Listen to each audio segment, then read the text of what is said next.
हमेशा के लिए ठहरेगा भी। और आज वही स्थिति आ गई है। झूठ बोलकर, नफरत फैलाकर, प्रोपेगेंडा देकर, जुमलेबाजी कर कर भारतीय जनता पार्टी ने 10 साल राज तो कर लिया, लेकिन तीसरे टर्म में 2047 का विकसित मॉडल भारत का दिखाने के बाद भी देश की जनता ने इनके ऊपर विश्वास करना छोड़ दिया। अजीब मरहले से गुजर रहे हैं हम लोग। अजीब मरहले से गुजर रहे हैं हम लोग। अच्छे दिनों की तलाश में क्या क्या हो गया। अजीब मरहले से गुजर रहे हैं हम लोग। अच्छे दिनों की तलाश में क्या क्या हो गया। जो मोहब्बत पाले बैठे थे हम, वो सब उस झूठे आदमी की वजह से हवा हो गया। तसल्ली मिली थी 2014 में मरहम की, मगर इंतजार करते करते जख्म फिर से हरा हो गया। और मत पूछिए क्या से क्या हो गया। और मत पूछिए क्या से क्या हो गया। मोहब्बत का सिक्का खोटा और नफरत का सिक्का खरा हो गया। मगर घबराइए नहीं, मुतमईन रहे आप लोग। अब चुनाव से कुछ मुतमईन हैं हम। नफरत की हवा थमती दिखाई देती है। अब चुनाव से कुछ मुतमईन हैं हम। नफरत की हवा थमती दिखाई देती है। गरीब की चीख पुकार कम है। मोहब्बत की बहार जमती दिखाई देती है। अब चुनाव से कुछ मुतमईन हैं हम। नफरत की हवा थमती दिखाई देती है। गरीबों की चीख पुकार भी कम है। मोहब्बतों की बहार जमती दिखाई देती है। ये अंधभक्तों के समझ की बात नहीं है। वो समझ भी नहीं सकते और समझना भी नहीं चाहते। ये अंधभक्तों के बस की बात नहीं है। वो समझना भी नहीं चाहते, चाहे भी तो समझ भी नहीं सकते। नफरत दम तोड़ने वाली है। इसकी चिताब जलती दिखाई देती है। अब के चुनाव से कुछ मुतमईन हैं हम। नफरत की हवा थमती दिखाई देती है। हेलो फ्रेंड, नमस्कार, सलाम, आदाब। मैं आपका दोस्त इसराइल चौधरी हाजिर हम फिर से एक और नई वीडियो लेकर। 2014 से अब तक अंधभक्तों का तो कुछ कहा नहीं जा सकता। चींटी को हाथी की गोद में बिठाना और अंधभक्त को समझाना, यह तो एक असंभव सी बात है। लेकिन जो समझदार लोग हैं, 2014 से अब तक अच्छे दिन आने थे, मगर नफरत के सिवा, हिंदू मुस्लिम के सिवा कुछ भी नहीं हुआ। विकास नाम की कोई चीज नहीं हुई। बस हर जगह हिंदू मुस्लिम, हर जगह लड़ाई, दंगा, फसाद, सब यही हुआ इस सरकार में। और अब तक भी ये सरकार यही करना चाहती है। ये आपका भला नहीं चाहती। ये नहीं चाहती आपके बच्चे पढ़ें, आगे बढ़ें। बस आप समझदार हैं तो इतना समझ लीजिए, आप भले ही अनभक्त भी हों, लेकिन आपका नौजवान बच्चा जो कभी बहुत तहजीब से रहता था, आज डंडा उठाकर चलता है। इसका मतलब है कि इसने आपकी पीढ़ी को दंगाई बना दिया है। अगर इस इशारे से भी आपकी समझ में नहीं आया तो फिर समझ में आएगा भी नहीं। फ्रेंड्स, इसी से रिलेटेड आज की हम वीडियो देखने वाले हैं। बहरहाल आप जो समझदार लोग हैं वो समझ गए होंगे। जो नहीं समझना चाहते ना समझे, लेकिन हकीकत क्या है वो हम आगे वीडियो में देखने वाले हैं। So let's come and watch the video. उसकी आदत है, जैसे उसको डर लगता है ना, वो झूठ बोलना शुरू कर देता है। इस बार नहीं निकल पाएगा। घबराए हुए हैं, डर गए हैं, क्योंकि जानते हैं कि इलेक्शन हाथ से जा रहा है, कि इलेक्शन के बाद उनकी मुश्किल हो जाएगी, कि नरेंद्र मोदी जी अरबपतियों के नेता हैं, गरीबों के नहीं। बिल्कुल। जैसे ही मैंने एक्सरे की बात की, जाति जनगणना की बात की, नरेंद्र मोदी कहते हैं जाति नहीं, जात नहीं है तो आप ओबीसी कैसे? अपने लालच में हमारे देश के ही कई दलालों ने भारतीय जनता पार्टी की जूती चाटी, इस देश के असल मुद्दों को दबाया, झूठ फैलाया, प्रोपेगेंडा का प्रचार किया, हिंदू मुस्लिम करके नफरत का जहर घोला, चारों तरफ झूठ का बोलबाला कर दिया। लेकिन एक कहावत है ना कि आज नहीं तो कल सत्य निकलकर सामने आएगा और वही हमेशा के लिए ठहरेगा भी, और आज वही स्थिति आ गई है। झूठ बोलकर, नफरत फैलाकर, प्रोपेगेंडा देकर, जुमलेबाजी कर भारतीय जनता पार्टी ने 10 साल राज तो कर लिया, लेकिन तीसरे टर्म में 2047 का विकसित मॉडल भारत का दिखाने के बाद भी देश की जनता ने इनके ऊपर विश्वास करना छोड़ दिया। जिस गोदी मीडिया के द्वारा हमारे साथ विश्वासघात किया गया था, हर उठ रही आवाज को देशद्रोही का तमगा उसके ऊपर चिपकाया गया था, इस देश के अलग वर्ग को पीड़ित होते हुए भी वो टेलीविजन स्क्रीन पर दिखाना नहीं चाहता था। मोदी जी अगर हैं तो सब कुछ संभव है, मोदी सबके भला करेगा, सबका साथ सबका विकास करेगा, लेकिन स्थिति धरातल पर इसके बिल्कुल विपरीत थी।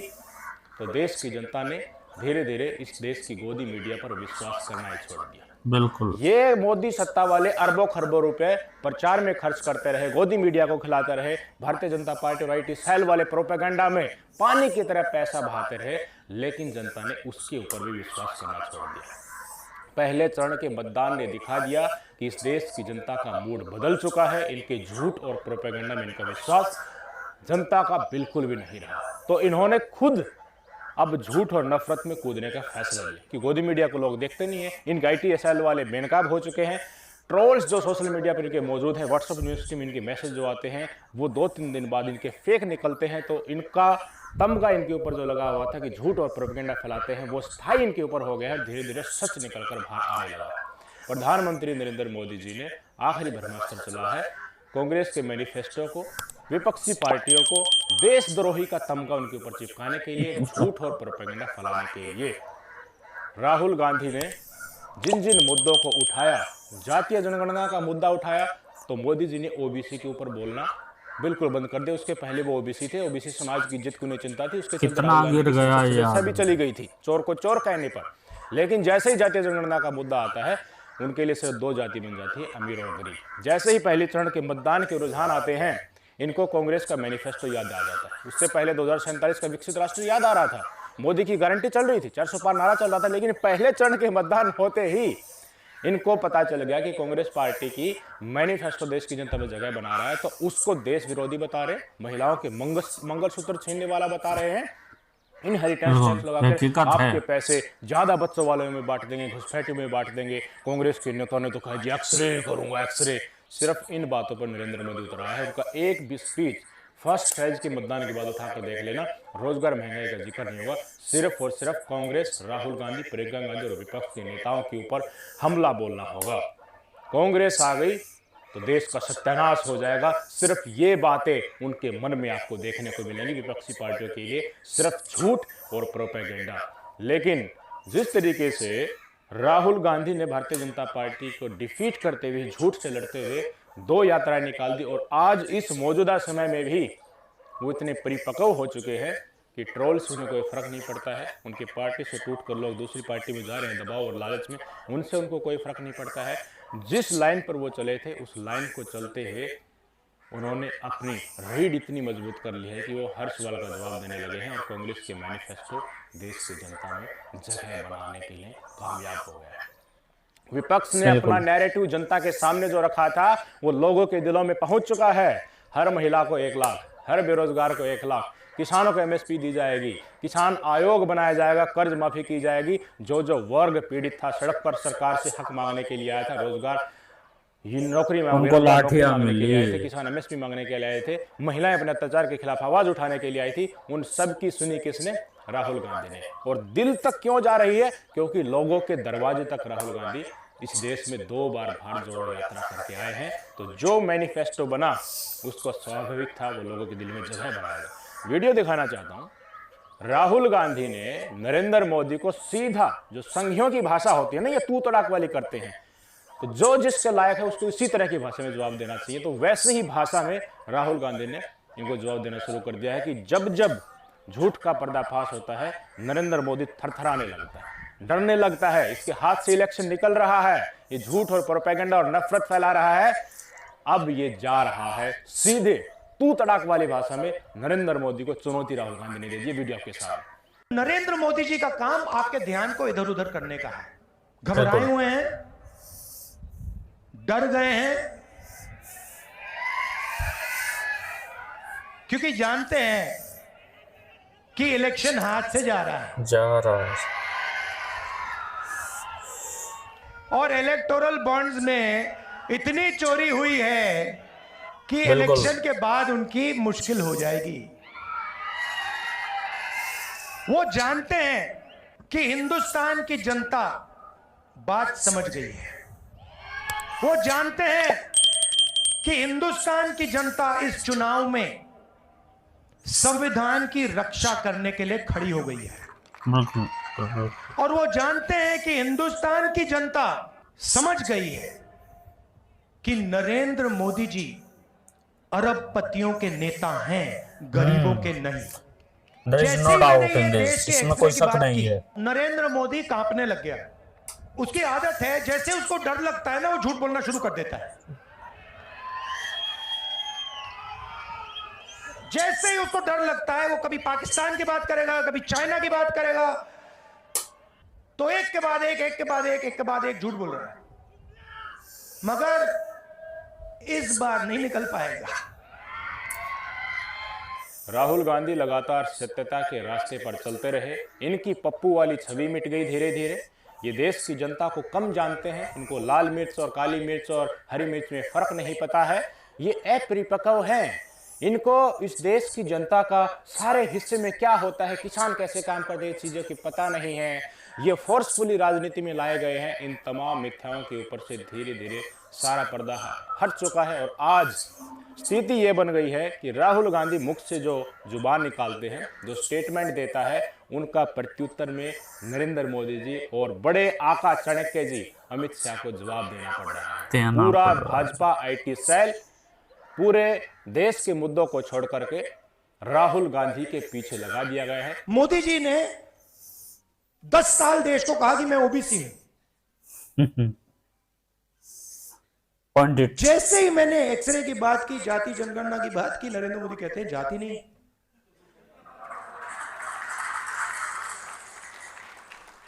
अरे जात नहीं है तो आप ओबीसी कैसे?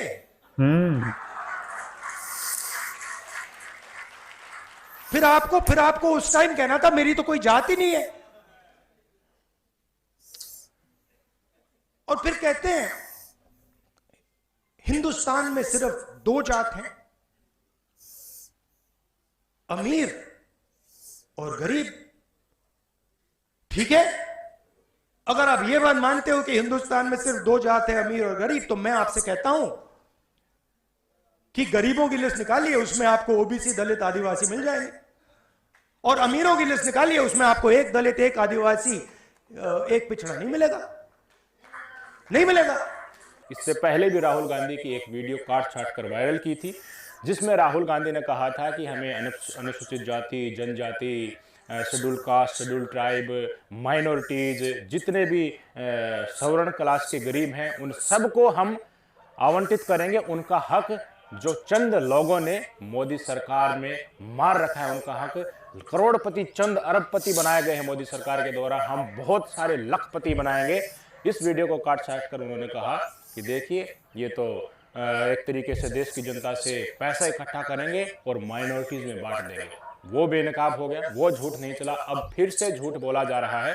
राहुल गांधी ने बेरोजगारों को लेकर बड़ी क्रांतिकारी ऐलान जो किया है ना, उसको मिस इन्फॉर्मेशन के तहत पहुंचाने की कोशिश की जा रही है व्हाट्सएप यूनिवर्सिटी में। वो स्टेटमेंट में दिखाना चाहूंगा कि राहुल गांधी ने वास्तव में कहा तो ये कि हमारे देश के युवाओं को आज मोदी जी ने बेरोजगार कर दिया है। बिल्कुल। उन बेरोजगार युवाओं को आजकल जो इंस्टाग्राम और फेसबुक चला रहे हैं, रील देख रहे हैं, उनको हम 8,500 हर महीने देंगे, 1 लाख रुपए देंगे। ये स्टेटमेंट राहुल गांधी जी का था। बेरोजगारों को अप्रेंटिस में लेकर आएंगे, काम वाली जगह लाएंगे, जिससे उनकी गलत जगहों से रुचि हटकर सही जगह पर आ सके, योग्यता के अनुसार उन्हें काम मिल सके। लेकिन भाजपा IT सेल वालों ने भी काट छाट कर इसको सिर्फ इतना दिखा दिया कि राहुल गांधी तो बेकार घूम रहे लोगों को 8,500 रुपए पर महीना, 7 लाख रुपए सालाना देने वाले हैं। IT सेल के द्वारा कटी हुई वीडियो शेयर की गई आपके सामने। हमारे जो युवा हैं जो आज सड़कों पे घूम रहे हैं, इंस्टाग्राम फेसबुक देख रहे हैं, उनके बैंक अकाउंट में साल का 1 लाख रुपया, 8,500 रुपए महीने का ठकाठक हमारी सरकार डालेगी। राहुल गांधी के इस स्टेटमेंट को मिस इन्फॉर्मेशन के साथ भी और नफरत के साथ भी परोसा जा रहा है। आपकी स्क्रीन पर देखिए, होकाई नाम से इसने लिखा है कि राहुल गांधी 1 लाख रुपए देने वाले हैं, खटाखट। ज्यादा काम करो, वर्क हार्ड करो, ज्यादा पैसे कमाओ, आपको स्टोन पेल्टर्स को भी फीड करना है। मतलब वही मोदी जी वाली बात, जो एक ट्रोल की भाषा होती है, जिसमें मोदी जी ने कहा था कि ये पैसे इकट्ठा करके घुसपैठियों में बांट देंगे, ज्यादा बच्चा वाले में बांट देंगे, ये मुसलमानों में बांट देंगे। राहुल गांधी ने 8,500 रुपए बेरोजगार युवाओं को देने की बात की है, जिसमें किसी जाति या धर्म की बात उन्होंने नहीं की है। तो भाई साहब, इसमें स्टोन पेल्टर्स को 8,500 रुपए देने की बात कहां से आ गई? देश की जनता से छीनकर पत्थरबाज को दिया जाएगा क्या? इस देश के बेरोजगार पत्थरबाज हैं क्या? ज्यादा बच्चे वाले मुसलमान ही हैं? सुभाष चंद्र बोस भी 14 भाई बहन थे, 6-7 भाई बहन नरेंद्र मोदी जी खुद हैं। हमारे स्वतंत्रता सेनानी भी कई भाई बहन हुआ करते थे। तो क्या वे घुसपैठिए हैं? नरेंद्र मोदी जी और इनके ये ट्रोल्स भाड़े के ये सोचते हैं कि आज भी जनता का माइंडसेट इस लेवल का है और वो आपके धर्मगुरु जो 10 बच्चे पैदा करने की बात करते हैं, ठसक के साथ कहते हैं। इससे पहले तो नफरत और प्रोपेगेंडा की राजनीति कुछ देश की जनता ने फैल कर दिया, वो चल नहीं रही है। लेकिन आज भी पहले चरण के मतदान के बाद भी इनके अंदर इतना कॉन्फिडेंस है कि ये सोचते हैं कि हम झूठ बोलेंगे, नफरत फैलाएंगे और इस देश की जनता इनके ऊपर यूं ही विश्वास कर लेगी। देश की जनता को क्या करना चाहिए? इस चरण में, दूसरे चरण का जो मतदान आ रहा है, इसमें इस देश की जनता का कर्तव्य बनता है कि वो इनको ये भी दिखा दे कि हम आज 21वीं सदी में इतने भी बेवकूफ नहीं है कि तुम जो झूठ हमारे सामने प्रस्तुत करोगे, व्हाट्सएप यूनिवर्सिटी जो बताएगा, अंधभक्ति का पट्टा बांधकर हमारे कानों में जबरदस्ती घुस दोगे, मीडिया प्रोपेगेंडा फैलाएगा, सच्चाई को दबाएगा, तो हम बेवकूफ बन जाएंगे। तो फ्रेंड्स, ये देख रहे थे आप वीडियो। कहने का तो बहुत कुछ है, मगर क्या कहा जाए। मोदी तो बेरोजगारों से पकोड़े भी तलवाना चाहता था, और अब कहता है कि विपक्ष के लोग पत्थरबाजों को पैसा बांट देंगे। और आपने सबको नंगा कर दिया, सबके कपड़े उतार दिए, सबका रोजगार छीन लिया। बस 5 किलो राशन, और उसके ऊपर भी फोटो, यानी कि अगर किसी गरीब ने वो लिया है तो उसको भी जलील किया जा रहा है। ये है मोदी। जब देश आजाद हुआ, कांग्रेस ने इसको खड़ा किया, यहां तक लेके आए, और मोदी ने इसको उतना ही पीछे धकेल दिया है। तो बस इतनी ही रिक्वेस्ट आपसे है कि अब की बार इस प्राणी को बदल दीजिए। इसकी जात पता है ना कुछ पता है, ये भी नहीं पता ये इंसान है या जानवर है, इसकी कोई जड़ है ना इसका कुछ है। प्रधानमंत्री पद की गरिमा तक को गिरा दिया है इसने। तो अगर प्रजातंत्र को, लोकतंत्र को बचाना होगा तो बीजेपी को हटाना होगा। इसके साथ आज की वीडियो में बस यहीं तक। फिर मिलेंगे किसी और नेक्स्ट वीडियो में। तब तक के लिए take care, bye bye, thank you very much.